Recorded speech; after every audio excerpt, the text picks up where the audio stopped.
به المصطفى أما بعد فأعوذ بالله من الشيطان الرجيم بسم الله الرحمن الرحيم ومن أظلم ممن منع مساجد الله أن يذكر فيها اسمه وسعى في خرابها صدق الله مولانا العظیم۔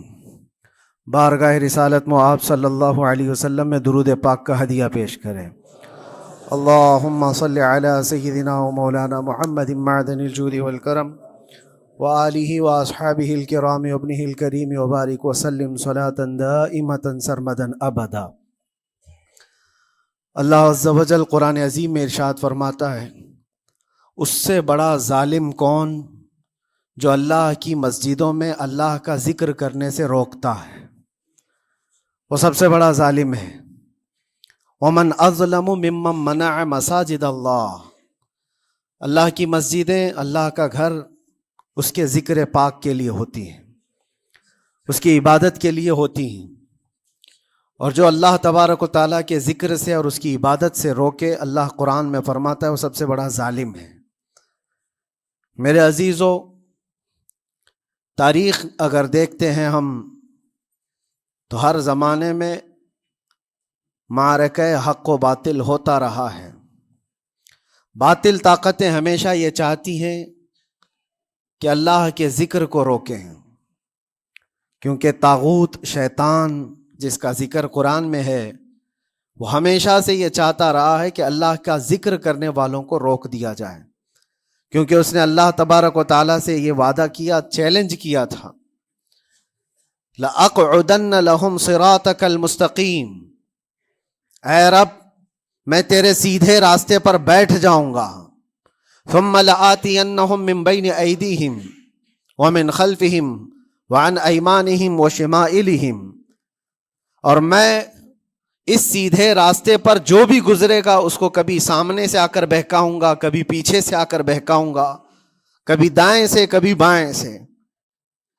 اور اللہ تبارک و تعالیٰ سے شیطان مردود یہ کہتا ہے، وَلَا تَجِدُ أَكْثَرَهُمْ شَاكِرِينَ، تو تیرے بندوں میں شکر گزار بندے نہیں پائے گا۔ مطلب یہ ہے کہ ابلیس لعین مسلسل یہ کوشش میں ہے کہ اللہ تبارک و تعالیٰ کے بندوں کو اس کے ذکر سے دور کرے، اس کے شکر سے دور کرے۔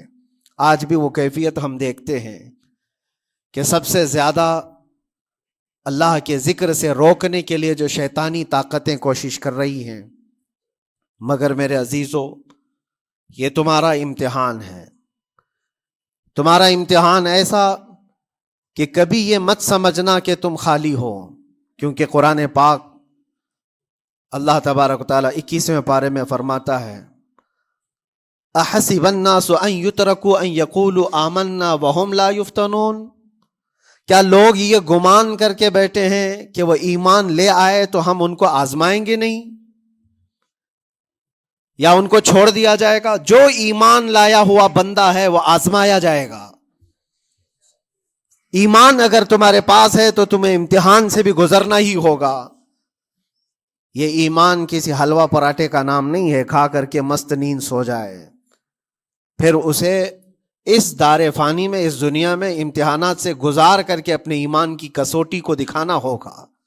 اسی لیے قرآن یہ بھی کہتا ہے کہ تمہیں کیسے کیسے آزمایا جائے گا، وَلَنَبْلُوَنَّكُمْ بِشَيْءٍ مِّنَ الْخَوْفِ وَالْجُوعِ وَنَقْصٍ مِّنَ الْأَمْوَالِ وَالْأَنفُسِ وَالثَّمَرَاتِ، ہم تمہیں آزمائیں گے کبھی بھوک سے، کھانے کی قلت سے، اور کبھی خوف سے، ڈر آئے گا تمہارے پاس، اور پھر اللہ تعالیٰ فرماتا ہے کبھی مال و دولت کی کمی سے، وَنَقْصٍ مِّنَ الْأَمْوَالِ وَالْأَنفُسِ، کبھی لوگوں کی جان چلی گئی ہو، کثرت سے تمہارے عزیز مر گئے، یہ بھی آزمائش ہے، اور پھلوں کی کمی۔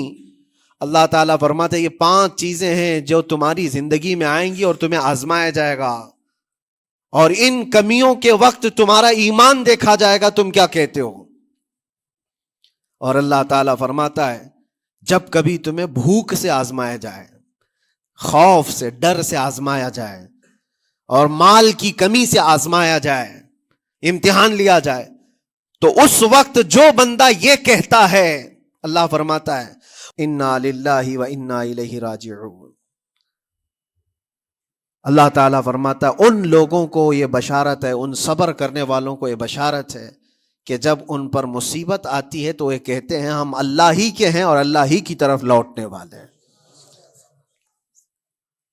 یہ مصیبت کے وقت یہ جو 5 چیزوں سے آزمایا گیا ہے، ان آزمائش کے دور پر جو بندہ اللہ تبارک و تعالیٰ کی اس عطا پر راضی رہتا ہے وہ صبر کے ساتھ نکل گیا ہے۔ آج کے دور میں بھی میرے عزیزو بے شمار جانیں ہماری درمیان سے جا رہی ہیں۔ آپ کو اندازہ ہے موت اتنی عام ہو گئی ہے، اتنی عام ہو گئی ہے کہ اب لوگوں کو موت پر کوئی افسوس بھی نہیں ہوتا۔ ہر دن خبریں موت کی سرخیاں چھاپتی ہیں، 100-200 کی موت کوئی معنی نہیں رکھتی۔ آج فلسطین کے نہتے بچوں میں تقریباً 45,000 لوگ سال بھر میں مر گئے۔ 45,000 کوئی تعداد ہوتی ہے کہ نہیں ہوتی؟ اتنی بڑی جانوں کا جو نقصان ہے یہ آزمائش ہے، اور یہ جانوں کے ذریعے سے آزمائش تھی۔ مال کی کمی کی آزمائش تو ایسی ہے، ملک شام، یمن، بہت سارے ایسے ٹوٹے پھوٹے علاقے، عراق، جہاں پر لوگ کھانا اور دوائیوں سے جوجھ رہے ہیں اس طرح سے کہ وہ گھاس کھانے پر مجبور ہیں۔ بہت سارے ایسے علاقے جہاں پر چھوٹے بچے پھینکے ہوئے کچرے میں سے دانے چن کر کے کھا لیا کرتے ہیں۔ وہ اپنے پیٹ کی اس آگ کو بجھانے کے لیے دانے دانے کے لیے ترس رہے ہیں۔ یہ بھوک کی آزمائش ہے، مال کی کمی کی آزمائش ہے، جانوں کی آزمائش ہے۔ عزیزان گرامی وقار، اور پھر خوف کے ذریعے سے جو آزمائش ہے وہ ہم دیکھ رہے ہیں آج۔ خوف ظالموں کے ذریعے سے تم پر مسلط کیا جائے گا۔ ہر آدمی ڈرا سہما ہوا، ہر آدمی اپنے اندر ایک ڈر لیے بیٹھا ہے کہ نکلوں گا تو کیا ہو جائے گا۔ ان سب کے درمیان اللہ کی بارگاہ میں سجدہ ریز ہونے کا نام ایمان ہے۔ سب حالات ہوں گے اس طرح سے، اور انہی حالات کے درمیان جو بندہ اپنا سر جھکاتا ہے مولا کریم کی بارگاہ میں وہ ایمان والا ہے۔ آؤ اگر ایمان کی کمال کی مثال دیکھنا ہے تو کربلا کے میدان میں کون کون سی آزمائشیں تھیں۔ بھوک کی بھی آزمائش ہے، پیاس کی بھی آزمائش ہے، جان کی بھی آزمائش ہے، خوف کی بھی آزمائش ہے۔ سب چیزیں ایک ساتھ کربلا کے میدان میں آئی۔ رسول اللہ کے گھرانے پر، اہل بیت پر وہ کیسا عظیم امتحان تھا جب وہ 72 لوگوں کا 82 لوگوں کا قافلہ بھوک اور پیاس سے جوجھ رہا ہو، 3 دن سے ان کے اوپر کھانا اور پانی بند ہو، اور ان شہزادوں کے ایمان میں ذرا برابر بھی فرق نہیں آتا۔ نہ ان کے ایمان میں، نہ حوصلے میں، نہ ہمت میں فرق آتا ہے۔ 3 دن کے بھوکے اور پیاسے باطل سے نپٹنے کے لیے کس طرح سے کمر بستہ ہے۔ یہاں تک کہ بھوک کی شدت ایسی تھی کلیجہ منہ کو آئے، 6 ماہ کا بچہ بھی روتے روتے زبان جس کی سوکھ گئی ہو، وہ ماں جو بچے کو دودھ پلاتی ہے اس کے سینے سوکھ چکے ہوں، دودھ ختم ہو چکا ہو ماں کے پستانوں میں، کیسی قلت ہوگی۔ پانی کا ایک قطرہ ان کے گھر تک نہیں پہنچ پاتا، ماں اپنے بچے کو دودھ نہیں پلا سکتی تھی۔ اس سے زیادہ کیا آزمائش تھی؟ یہ بھوک اور پیاس کی آزمائش۔ پھر جانوں کی آزمائش تو ایسی، اللہ اکبر، 56 سال کی عمر کا وہ شہزادہ عالی وقار، سیدہ کائنات فاطمۃ الزہرا کا نور نظر، امام عالی مقام سید الشہداء امام حسین رضی اللہ تعالیٰ عنہ، جب میدان کربلا میں لاشوں کو اٹھاتے تھے، کتنی لاشیں اٹھائی، کبھی بیٹے کی، کبھی بھتیجے کی، کبھی بھانجے کی، کبھی بھائیوں کی، کبھی عزیزوں کی۔ میاں ہم اپنے گھر سے نکلنے والے ایک جنازے کو اٹھاتے ہیں تو 8 دن تک ہمارے اندر سے ہوش نکل جائے۔ کوئی اپنے بچے کو اپنے ہاتھوں سے دفن کر کے دیکھے پھر کیفیت پتہ چلتی ہے۔ امام حسین نے ایک نہیں اپنے لاڈلوں کی لاشیں اس طرح سمیٹی ہیں۔ ان کے جوان بیٹے علی اکبر کو جب شہید کر کے گھوڑے دوڑائے گئے تھے جسم کے اوپر سے، ٹکڑے الگ ہو چکے تھے، اس کو سمیٹتے ہوئے کون بیٹھا ہے؟ رسول اللہ کا نواسا۔ اور 6 ماہ کے بچے کو ہاتھ کے اندر ظالموں نے تیر سے ایسا مارا تھا کہ حلقوم پہ چلا گیا ہو۔ اور 6 ماہ کے علی اصغر کا خون جب امام حسین کے چہرے پر اچھل جاتا ہو، کسی باپ کے ہاتھ میں بیٹا وفات کر جائے اور پھر وہ لے کر کے خیمے میں آئے، اور ادھر سے بلکتی ہوئی ماؤں کو، بہنوں کو بھی امتحانات سے گزرا تھا فاطمہ کا لال، کیسے امتحانات سے، بھوک اور پیاس کی شدت الگ، یہ جانوں کی شدت، جانوں کے جانے کا غم الگ، عزیزوں کی لاشوں کو اٹھانے کا بوجھ الگ، پھر اس پر 22,000 کا لشکر جرار سامنے، اس کا خوف لوگوں کے اوپر ڈالا جا رہا ہے۔ عزیزان گرامی وقار، یہ سب چیزیں کیا امام حسین کے قدموں کو ڈگمگا گئیں؟ کیا ان کے خاندان والوں کو بکنے پر مجبور کر دی؟ کیا انہوں نے سمجھوتے کر کے اپنا سب کچھ بیچ ڈالا؟ ایک خیمے کا بچہ بھی، خیمے کا ایک بچہ بھی امام حسین کا نکل کر کے آیا ہو تو مجھے تاریخ بتا دو۔ بلکہ تاریخ تو آج یہ کہتی ہے، سر داد نہ داد دست در دست یزید، حقا کے بنا لا الہ است حسین، سر دے دیا مگر ہاتھ یزید کے ہاتھ میں نہیں دیا۔ حق تو یہ ہے کہ لا الہ کی جڑ کا نام حسین ہے۔ آج وہ امتحان قیامت تک کی تمہارے ساتھ ہوتا رہے گا، قیامت تک تمہارے ساتھ یہ آزمائش ہوتی رہے گی، کبھی بھوک سے، کبھی ڈر سے، کبھی جانوں کے نقصان سے، لیکن پھر تمہیں دیکھا جائے گا تم بکتے کتنے ہو، نکلتے کتنے ہو، ہواؤں کے پجاری کتنے ہیں، خواہشات نفس کو ماننے والے کتنے ہیں، اپنے کمفرٹ زون میں جینے کے لیے ایمان کا سودا کرنے والے لوگ کتنے ہیں۔ یہ آزمائش ہوتی رہے گی میرے عزیزو۔ ایمان اس کا نام نہیں ہے کہ تم گھر میں آرام سے بیٹھے رہو گے اور کوئی امتحان نہیں ہوگا، امتحان تو ہوگا، آزمائش تو ہوگی۔ آج جو بھی حالات ہیں اس پر میں یہی کہوں گا، ایک بات ہو سکتا ہے کروڑوں مسلمانوں کے دلوں میں آج یہ نروس پن آئے، اتنے برے حالات ہوتے ہیں، اللہ ہمارے ساتھ ہے یا نہیں؟ اللہ ہمارے ساتھ ہے یا نہیں؟ ایمان ہمارا صحیح ہے یا نہیں؟ اسلام صحیح ہے یا نہیں؟ یہ شک بھی شیطان تمہارے دل میں ڈالتا ہے۔ کبھی تمہارے اوپر مصیبتوں کے پہاڑ ٹوٹ جائیں تو شک ڈالتا ہے شیطان تاکہ تمہارا ایمان ڈگمگا جائے۔ میرے عزیزو، مسلمان ہونے کا مطلب یہ نہیں ہے کہ تم صرف محلات میں جیو گے اور تخت و تاج کے مالک ہی رہو گے، ایسا نہیں ہے۔ ایمان والوں کو احد میں 70 جانیں بھی دینی پڑی ہے، بدر میں ان کے ساتھ جو معاملات ہوئے ہیں، فتح اگرچہ بدر میں ہوئی لیکن جنگ احد کا اگر منظر دیکھو گے، اللہ اکبر، وہ رسول پاک صلی اللہ تعالی علیہ وسلم کے شہدائی صحابہ جب احد کے میدان میں کھڑے تھے، 70 صحابہ کی ایسے جانیں گئی ہیں، اگر میں تفصیل بتاؤں تو بہت لمبا وقت ہوگا۔ ایک صحابی ہیں حضرت انس بن نزیر، پورے جسم میں ایک انگلی کے علاوہ کچھ نہیں ملا، کچھ نہیں ملا، شہادت کی ایک انگلی سے ان کو پہچانا گیا۔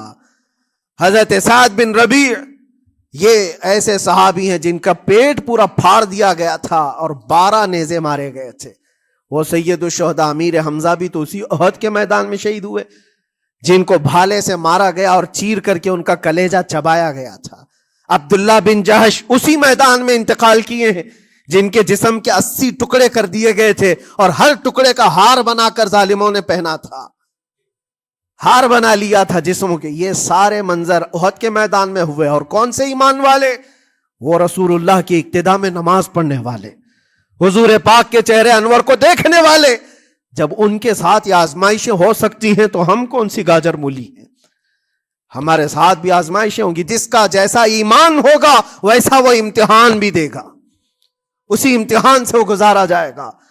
مگر میں آج کروڑوں مسلمانوں کے دلوں کے بارے میں یہ بات کہنا چاہتا ہوں کہ اگر نروس پن ہے کہ یہ حالات ایسے کیوں ہیں، حالات ہر زمانے میں ہوتے رہیں گے۔ ستیزہ کار رہا ہے ازل سے تا امروز، شرار ابو لہبی سے چراغ مصطفی، یہ ہماری تاریخ ہے، یہ تاریخ ہے میرے عزیزو۔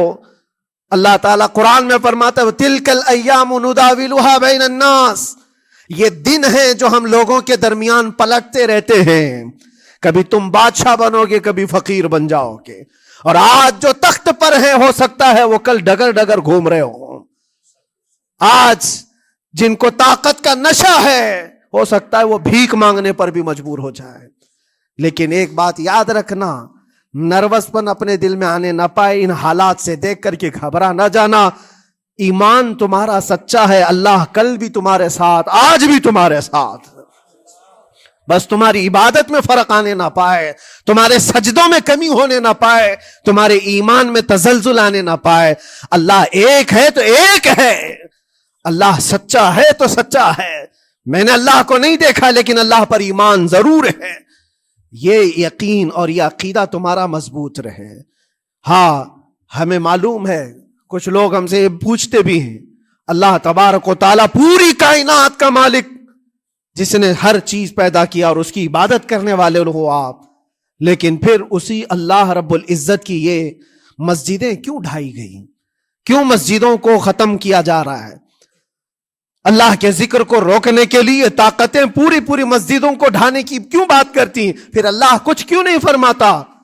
میرے عزیزو، یہ کائنات ہے جس کو اللہ نے اسباب پر بنا کر بھیجا ہے اور تمہیں عمل کے لیے بھیجا گیا ہے۔ تمہارا عمل دیکھنا ہے، تم کتنے پابند ہو، تم کتنے اپنی حفاظت کرتے ہو، تمہارے ایمان کی، تمہاری عبادتوں کی، تمہاری مسجدوں کی۔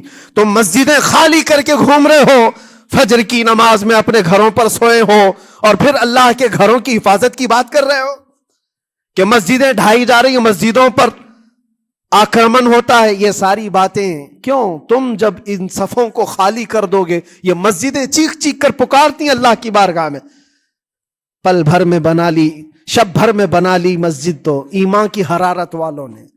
من اپنا پرانا پاپی تھا، بچپن سے نمازی بن نہ سکے۔ مسجدیں بڑی بڑی شاندار بنا لینا اور اس کو آباد نہ کرنا، یہ بھی تو ظلم ہے۔ آپ ان مسجدوں کی حفاظت کی جو بات کر رہے ہیں، ان مسجدوں کی حفاظت صرف کمیٹیاں بنانے سے نہیں ہوتی، نمازوں سے ہوتی ہے، اس کے اندر تلاوت قرآن سے ہوتی ہے۔ عزیزان گرامی، اور پھر یہ بات ان ظالموں کے لیے کہ اگر وہ ہاتھ لگا کر مسجدوں کو اٹھانا پھینکنا اس کو اپنی طاقت کا ذریعہ سمجھتے ہیں تو سمجھ لو تھوڑے دن کی بات ہے۔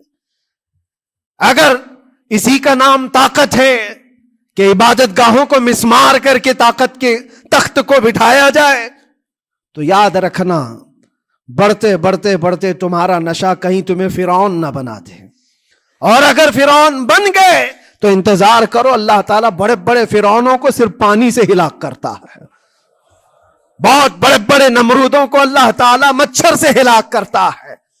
وہ ابرہہ بھی تو آیا تھا جو کعبہ ڈھانے کے لیے آیا تھا، ہاتھیوں کا لشکر لے کر آیا تھا، جس کا ذکر قرآن پاک میں الم تر کیف فعل ربک باصحاب الفیل۔ اے محبوب، کیا آپ نے نہیں دیکھا ہاتھی والوں کے ساتھ اللہ نے کیا معاملہ کیا؟ پورا ہاتھیوں کی فوج لے کر آیا تھا کعبے کو ڈھانے کے لیے۔ ہوا کیا؟ کعبہ کو ڈھانے کے لیے اتنی خطرناک فوج تھی اور مکہ والوں میں لڑنے کی اتنی طاقت نہیں تھی۔ اللہ کریم نے ابابیل چڑیوں کی ایک فوج کو بھیجا۔ ہاتھی کہاں اور چڑیا کہاں؟ کوئی مقابلہ ہوتا ہے؟ کوئی مقابلہ ہے؟ تصور میں نہیں آتا، لیکن رب تبارک و تعالیٰ کا ایک دستور ہے، بڑی بڑی طاقتوں کو چھوٹی طاقتوں سے ہلاک کرتا ہے۔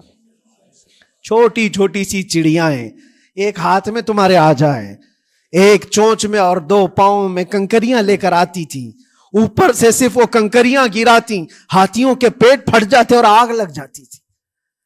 اللہ تبارک و تعالیٰ کی طاقت کا یہ مشاہدہ، قوت کا ایک ہلکا سا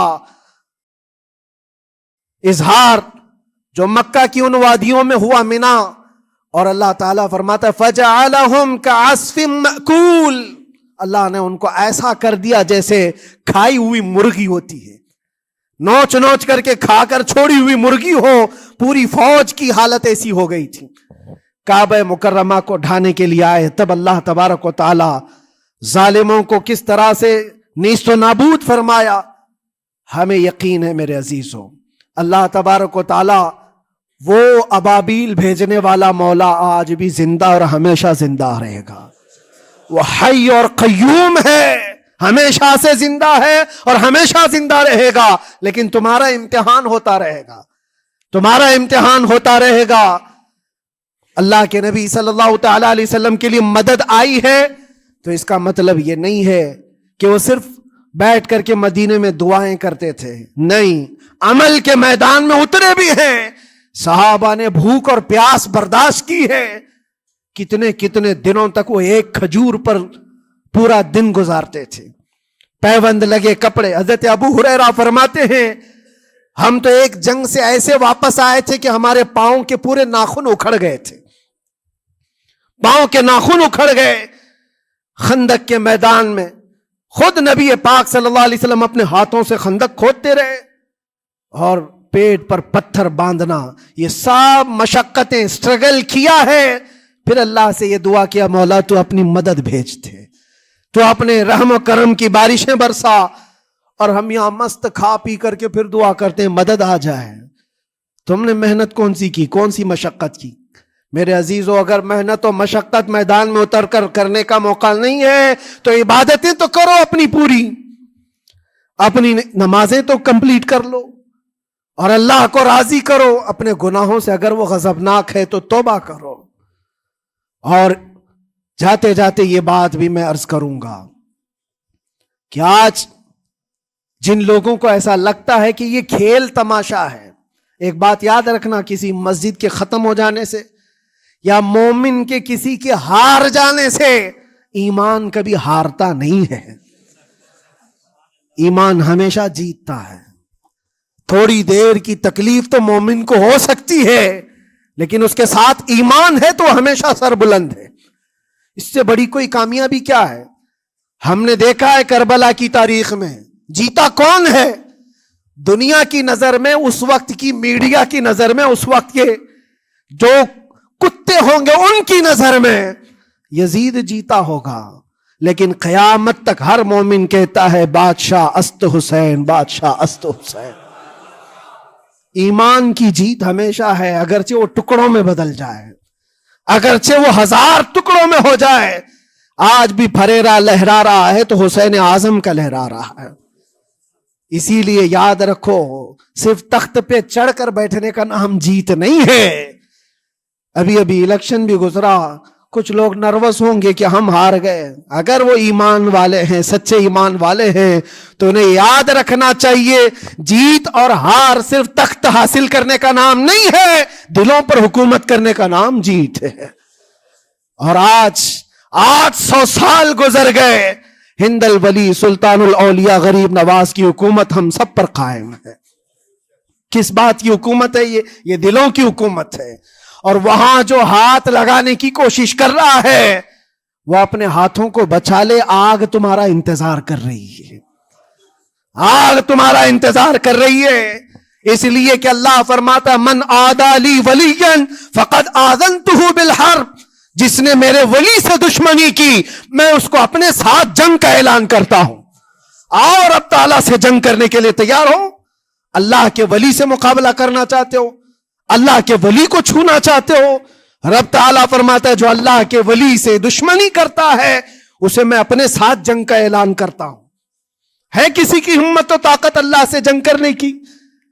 تو جو یہ چاہتے ہیں کیڑے مکڑوں کی موت مرو گے، اس سے بھی خطرناک ذلیل ہو کر مر جاؤ گے۔ اجمیر معلیٰ یہ صرف اور صرف ایک دھرتی کا نام نہیں ہے، اللہ کے ولی کی آباد کی ہوئی مقدس زمین ہے۔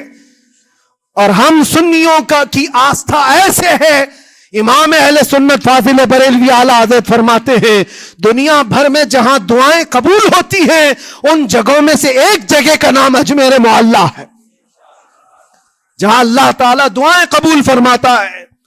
ہم اپنی آستھا ہی نہیں رکھتے میرے عزیزو، اپنی جان بھی حاضر ہے غریب نواز کے قدموں کے لیے۔ اس لیے میں کہنا چاہتا ہوں سرکار غریب نواز رضی اللہ تعالیٰ عنہ کے رکشک، یہ لوگ اگر یہ سمجھتے ہیں کہ مسلمان بکھر گئے ہیں، ٹوٹے ہیں، بکھرے ہیں، ان کے پاس کوئی طاقت نہیں، کوئی سیاست نہیں، اور ہم جس کو چاہیں آکرمن کر کے ختم کر دیں، ہو سکتا ہے ہم سب کو مار ڈالو تمہاری طاقت کے ذریعے، لیکن وہ غریب نواز ہے۔ اپنے باپ داداؤں کی تاریخ یاد رکھنا، پوچھنا، جو غریب نواز کو اٹھانے کی کوشش کیا اٹھ گئے، اور وہ دھرتی پہ آج بھی آباد ہے۔ انشاءاللہ قیامت تک اجمیر معلیٰ چمکتا رہے گا۔ سرکار غریب نواز رضی اللہ تعالیٰ عنہ کے آستانے سے جو فیض بٹتا ہے، اپنے اور غیر سب وہاں سے فائدہ اٹھاتے ہیں، سب لوگوں کو برابر فائدہ اٹھایا جاتا ہے۔ اسی لیے میرے عزیزوں، یہ آزمائشوں کے دور میں میری صرف ایک ہی گزارش ہے، اپنا ایمان مضبوط کرو، اپنا ایمان مضبوط کرو۔ جیسی بھی مصیبتیں آئیں، طاقتیں آئیں، تمہارا سجدے سے سر دور نہ ہونے پائے، اللہ سے غفلت ہونے نہ پائے، تمہارے ذکر و اذکار میں کمی ہونے نہ پائے، مسجدوں سے دور بھاگنے کی کوشش نہ کرو، واپس آ جاؤ، اللہ کی رحمت قریب ہے۔ قرآن میں اللہ فرماتا ہے الا ان نصر اللہ قریب، آگاہ ہو جاؤ، بے شک اللہ کی مدد بہت قریب ہے۔ وآخر دعوانا